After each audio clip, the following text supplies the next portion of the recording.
Good morning, Pine Belt. I'm Karrie Brown here with Ryan Mahan. Ryan, October is right around the corner. It is Sunday, in fact. Yeah.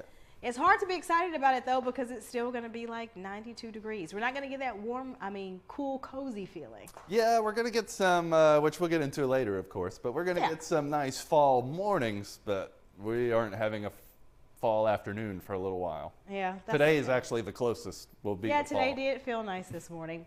But we're going to start off your weekend preview with the city of Hattiesburg. The city of Hattiesburg is teaming up with local first responders and Live at 5 to host the National Night Out Kickoff. Now, tomorrow at 5, head to Town Square Park and catch up with the community's police officers, sheriff's deputies, and firefighters. This is a great time to get to know Hattiesburg law enforcement and first responders with live music, food, touch a truck, and there's fun for the entire family. Again, that's tomorrow at Town Square Park.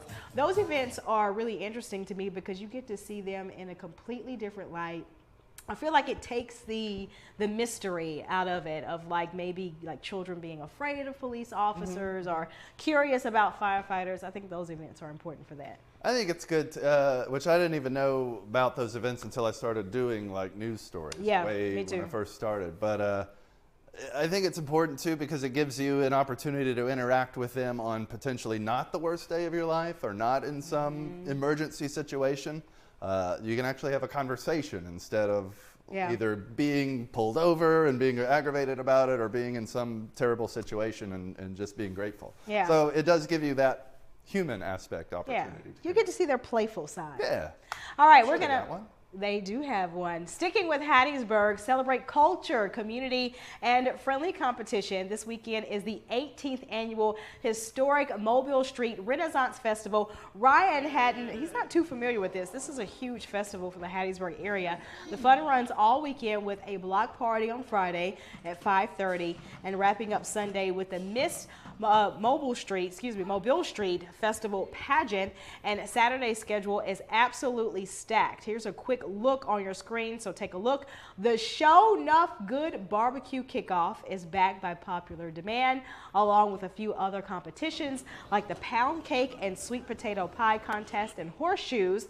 More than a dozen artists and groups are set to take 3 separate stages throughout the day, performing blues, R&B, and gospel, and a children's village offers festival fun for the little ones with arts and crafts, games, and bounce houses. Again, the festival runs Friday through Sunday, and you can find a link to the schedule on our website. With so many cool events and activities, you'll want to plan ahead for the Mobile Street Festival. Yeah, there was looking at the videos there's quite a lot going on. Yeah, it gets absolutely packed there, and as you can see, the food is something. Yeah, dude was holding up a turkey leg. I kind of wanted a little bite. You should head down there and get a turkey leg or some Show Enough Good barbecue. That's Show Enough Good. Is that the one? That title alone will attract you to that restaurant, food truck, whatever it is. I'd have to see the sign. I understood there's something about like the barbecue signs, like that tells you how good it. Like if it has a pig wearing an apron, like there's like a whole listing of. Like, really? It's going to be this good if it's got a pig on the sign. So a pig wearing an apron is I don't your know. sign What that is it's Show going to Enough? be. Do they have a? I don't know. I didn't see a sign. Go check it out. The title alone for Show Enough Good Barbecue. It is good. Anytime you've got one like that, it's one slap your mama. Like don't. Oh. But it's the name of a barbecue place. But it's going to be really good if it'll make you slap your mama. All right, what you got, Ryan? Well, let's see. If you're looking for something a little bit more rustic, get out of the city and head to Fulmer's Farmstead for the 32nd annual Mississippi Pecan Festival. Yes, there's some discrepancy on how you pronounce that word amongst us here, so we'll talk about that. Kick off your fall with a family-friendly event on the farm, strolling under the pecan trees, shopping unique vendor booths, and enjoying tasty treats, all while celebrating the state's favorite nut. The festival runs Friday through Sunday with a full schedule of events, demonstrations each day. Here are a few of the standouts. Friday morning starts off strong with the Pecan Bake-Off featuring 4 categories: cake, pie, cookie, and candy. Registration is free, but you must include 1 cup of pecans in your recipe. Saturday morning, the Purtiest Rooster contest Oh. takes the stage, followed by a talent show, and Sunday wraps the festival up with a bluegrass concert. So again, the 35th annual Mississippi Pecan Festival runs all weekend at Fulmer's Farmstead in New Augusta. Say Pecan, P-U-H-con. Pecan. That's how I say it. I've always said it that way. pecan. She says pecan, pecan. Rex says pecan. See, I've heard either pecan or pecan. What do you kinda say, do Rex? both of. She's yelling at Rex. Pecan. You say pecan. Pecan. Pecan. Where'd you get that from? Pecan.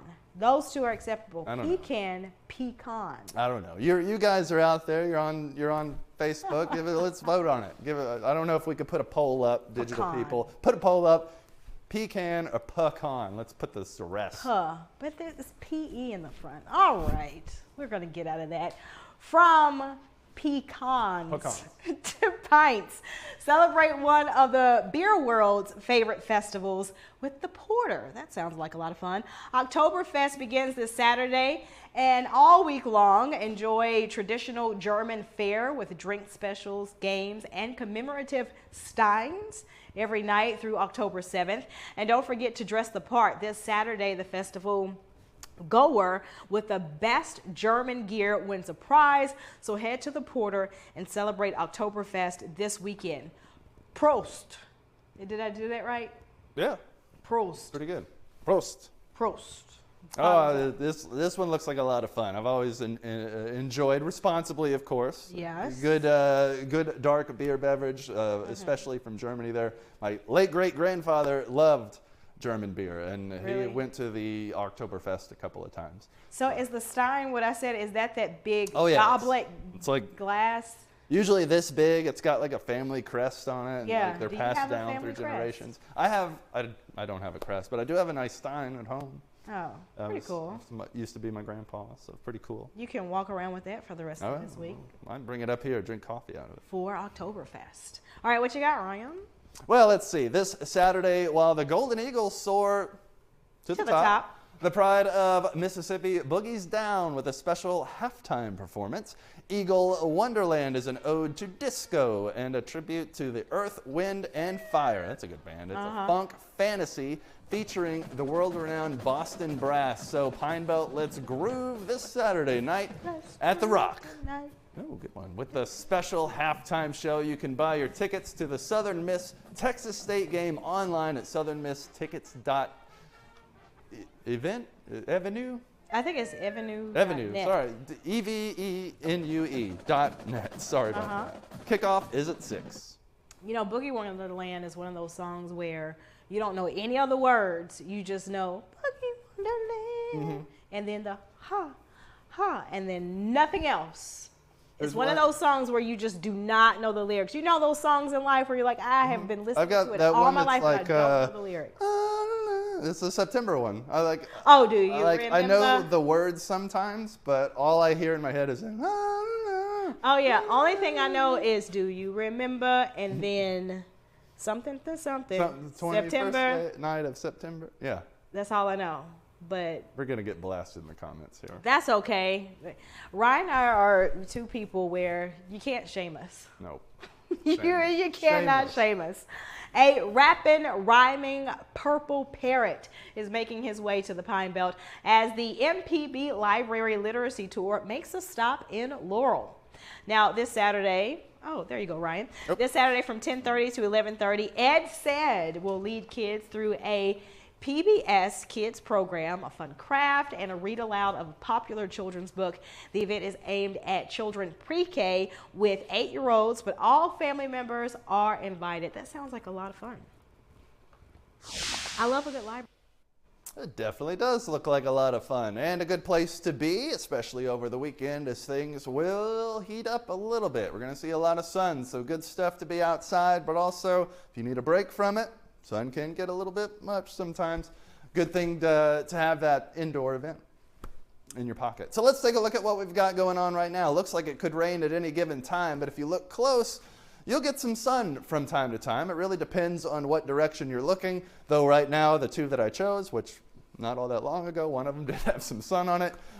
You see they're both looking pretty cloudy, but it's very similar to what we saw yesterday, how we were going to kind of see periods of sun and then the clouds would thicken. Today's similar, but just a little bit more cloudy than we were yesterday. You'll see mostly cloudy to partly sunny skies. Eventually it starts to thin as we head through the night. We're going to see much clearer skies ahead and for a long time, but still dealing with those clouds today. That is what's going to keep us on the cooler side, especially since we started the day off cloudy, which kept us from getting warmed up too quickly during sunrise and such. So we'll stay on the cool side today in the upper 80s. Haven't seen too many of those. But the rain, which yesterday we had a technical chance of and didn't really ever pan out, I don't expect we'll see any today, and you see none expected really couple of days past Tuesday there. I would say Thursday or Friday right now of next week is looking about the next time we could potentially see some rain move in. So definitely not helping our drought conditions that we've had and those burn ban conditions. That'll continue. And you'll even see the air get a little drier. So things are improving. Our temperature doesn't drop very much. We'll begin October in the low 90s every afternoon. But look at that with the low humidity. Going to feel absolutely great. Going to feel very much like fall. Maybe temperature-wise, not so much, because we're still going to be going up, all the way up to 94 there for Sunday. So that's a good, boo. It's a good 8 degrees above average, so that's pretty significant. Thankfully, the humidity playing nicely around that time, and it's already low-ish compared to what we're used to around this time, and then it just plummets as we see that next dry air move in. Again, not much cooling with that front there, going from 94 to 93, but it's all about the humidity. The dryness of the air is what really makes fall for us. So a front moved in. You can basically kind of draw out where it's lingering there in the northern Gulf. It'll slowly push to the south with activity popping up all along it. That's keeping everything to the southeast of us. In the meantime, it's nothing but dry air and a nice northerly breeze. It's not until Friday as we head towards the afternoon that this next front comes in, and it's a week away. And if that's all the model's able to generate, a week away, it's not going to be a very significant rain event for us, which we certainly need. So looking very similar to the way we started off this week, how we'll end the next, and then again, high pressure, dry air, and fall-like conditions, but not for this weekend. So still very sunny and beautiful for all those outdoor events we talked about. If you do need a break from the heat, find you one of those indoor ones, which will be pretty cool. You can see our mornings there getting a little bit cooler as well. They've been mid-70s, upper 70s for the next few days, last couple of days, excuse me. Now see them getting as low as 63 there as we start heading into Wednesday morning. That means your dew point will be sitting pretty in the 50s, and that's where you get those nice fall-like mornings, but those afternoons, not quite August level, but still a little high. Yeah, what's keeping the rain away? Can you give us an explanation in like 10 seconds or less? Pressure, high pressure in the upper levels, kind of keeping any of our clouds from getting too deep. And then as soon as we try to see something moving in, it just gets washed out, like that front came through, and now it's gone. We ended up with one day of rain Monday, and that's been it. All right, well, we'll keep our fingers crossed for more rain. All right, Pine Belt, parting is such sweet sorrow, but we'll be back, right, Ryan? Yes, we will. Join us at noon for your news at midday. Until then, sayonara. Mwah.